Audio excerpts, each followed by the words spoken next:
Charles Péguy, un enfant contre le monde moderne, de Mathieu Giroux. Ce petit ouvrage de Mathieu Giroux est une merveilleuse synthèse de l'esprit qui anima un des plus grands écrivains français et qui tomba pour la France au champ d'honneur le 5 septembre 1914. Cette balle en plein front qui le mena aux célestes demeures fit trace d'un stigmate profond qui oxygéna son âme et l'auréola auprès des hommes comme un chrétien qui est mort comme le Christ.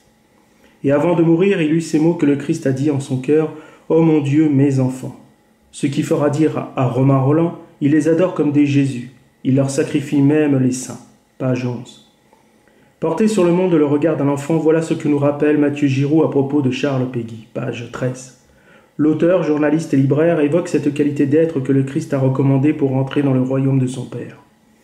Le type d'enfant dont parle le Christ n'est pas celui qui existe aujourd'hui, c'est-à-dire irascible, capricieux, méchant et parfois violent, mais il est plutôt curieux, sage, calme et enthousiaste pour le travail, tout en étant soucieux de faire plaisir. C'est ce type d'enfant que l'on parle. Cet enfant a pour modèle l'adulte qui travaille. Et pour le jeune Péguy, l'adulte en question a pris les traits de sa grand-mère et de sa mère, des femmes de l'ancienne France qui ont entretenu un savoir-vivre fondé sur la famille, le travail et le devoir. Un savoir-vivre très éloigné de celui du monde moderne. Page 15. Ce sens du devoir et du labeur constitue la manière d'être des gens sérieux. Les millions d'artisans, de paysans et d'ouvriers qui ont fait la France l'ont fait à la manière du Christ quand il fut apprenti dans l'atelier de son père Joseph. Page 19. C'est-à-dire avec humilité et silence. C'est de cette offrande silencieuse que Péguy se réclame, la même qui encense chaque 25 décembre l'enfant Jésus dans sa mangeoire et qui, devenu adolescent, apprendra à donner forme au bois pour qu'il serve honorablement les hommes lors de leurs tâches quotidiennes. En travaillant ainsi la matière, le Christ a acquis des habitudes de gestes qui, selon Bergson, constituent la mémoire à habitude. Page 22. Cette mémoire à habitude peut automatiser une âme, et si cette âme ne veille pas à maintenir vivace la spontanéité et l'émerveillement, elle se flétrit et devient aussi inerte que les choses du monde, c'est-à-dire que l'âme finit par ne faire plus qu'un avec ces mêmes choses. Cette mécanisation dépossède l'âme de sa propre vivacité et la fait mourir au monde qui s'impose autant de fois que l'âme cède. Ces âmes sont des âmes finies, nous dit Mathieu Giroux à la page 23. C'est pourquoi le Christ quitte l'habitude que lui a offert son ouvrage pour s'atteler à celui de son Père qui est aux cieux. Il s'émancipe de la matière pour entrer pleinement dans le spirituel. Selon Péguy, la pensée qui s'ancre dans la pensée toute faite désire rendre moins pénible le fait de penser, c'est-à-dire qu'elle évite de penser difficultueusement les choses. Ce dessèchement de la pensée se reconnaît également au fait de l'absence d'émerveillement, de saisissement et d'admiration que provoquent pour l'esprit les choses belles et bonnes. L'émerveillement est tari et n'inspire plus le regard, ce qui rend impossible le renouvellement du regard. Autrement dit, c'est un regard qui n'est plus capable de redécouvrir ce qu'il a déjà vu. Page 24.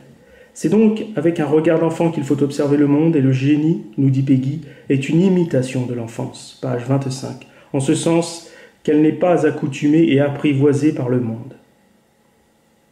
L'enfance est cette humanité qui découvre et qui s'émerveille de ce qu'elle découvre. Elle est cet acte premier de l'humanité qui avance en captant de manière intacte le monde qui est à sa disposition. Au contraire, l'esprit moderne pour Péguy fait la promotion de ce qui est dernier, c'est-à-dire nouveau dans le sens qu'il périme ce qui est premier.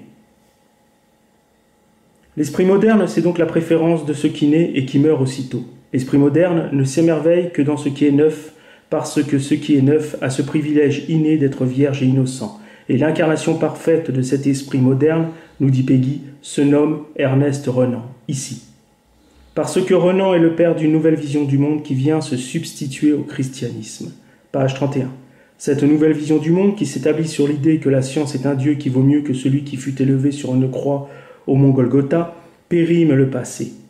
Cette nouvelle vision du monde s'admire dans ses propres capacités techniques. Elle concrétise l'indépendance et l'autonomie spirituelle, à savoir l'athéisme. Cette nouvelle vision du monde, que le poète Heinrich Heine appela le communisme, est pour Renan la science. Celle-ci est une religion qui ne dit pas son nom, et combien poètes et penseurs l'ont dénigrée, comme le polymathe John Ruskin, qui disait d'elle qu'elle est vulgaire par son arrogance et son matérialisme. Cette religion va en quelque sorte spiritualiser l'état laïque, page 34, en lui offrant des capacités inédites d'expansion et la promesse non pas de la félicité au ciel, mais sur cette terre. En ce sens, nous dit Peggy, le monde moderne est voué à sacrifier les puissances spirituelles anciennes et à adopter le point de vue strict de la logique marchande. En effet, le monde ancien mariait les puissances temporelles et les puissances spirituelles, de sorte que tout était possible. Le monde tournait et vivait et il échappait à toute solidification, nous dit Peggy à la page 38. Ce monde n'est plus, il a adopté le point de vue de l'économie et de la science et se développe en faisant de l'argent un maître sans limitation ni mesure, page 40. Ce monde est donc voué au renouvellement apparent de lui-même par les choses qu'il produit. C'est-à-dire que le mouvement de la nouveauté engendre l'illusion du changement du monde. En réalité, ce n'est que le produit marchand qui évolue. Les individus ne changent jamais, ils se sont engagés dans un cycle fossilisant de la mise à jour permanente.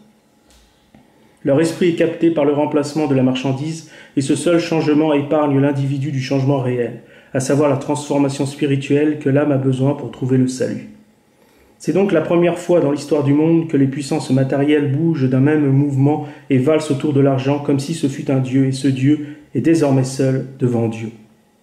Ce monde moderne que Peggy qualifie d'ordre mort est desséché et apparaît comme irréversible puisqu'il est un Dieu concret qui est en mesure de résoudre presque toutes les problématiques. Selon Marcel Proust, ce même monde donne des armes vulgaires mais invincibles.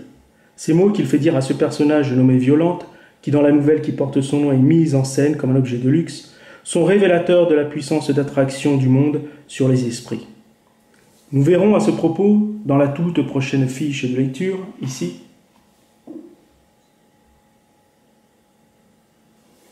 comment le très mondain Marcel Proust met en scène la splendeur du monde qui, quand elle est revêtue, permet de devenir un glorieux point de mire pour le reste du monde. L'homme moderne n'a plus en lui cet enfant baptisé qui plaît tant à Dieu, ni de cette adolescente qui rendit à la France son roi. Le monde moderne nous apprend à être malin et à vivre sans cette chrétienté qui avait fait du peuple français un peuple supérieurement courageux et révolté. Page 79. Le monde moderne a banni de l'enfance la chrétienté, cette chrétienté qui imbibait la petite Jeanne, la petite Bernadette et les enfants de la Salette. Aujourd'hui, l'enfance est laide, dégradée et vulgaire. Elle est le terrain de jeu du diable qui, en remuant les fils qui la bougent, lui ôte toute son innocence. Le monde moderne est cette grotte d'Ali Baba ou cette lampe d'Aladin qui enferme toutes sortes de prodiges qui fascinent autant les hommes que les ombres projetées dans la fameuse caverne de Platon. La capacité de l'homme moderne à détacher son regard de ces remuantes créations provient de ce vieillissement de la rétine qui ne peut plus atteindre le réel faute d'être habitué et figé dans la nouveauté. Cet homme moderne ne réalise pas que ces images en mouvement ne prouvent que le mensonge en mouvement. En somme, l'homme moderne n'intègre pas dans son esprit la possibilité que la modernité est une fuite en avant qui construit une nouvelle humanité dépossédée de sa paternité divine.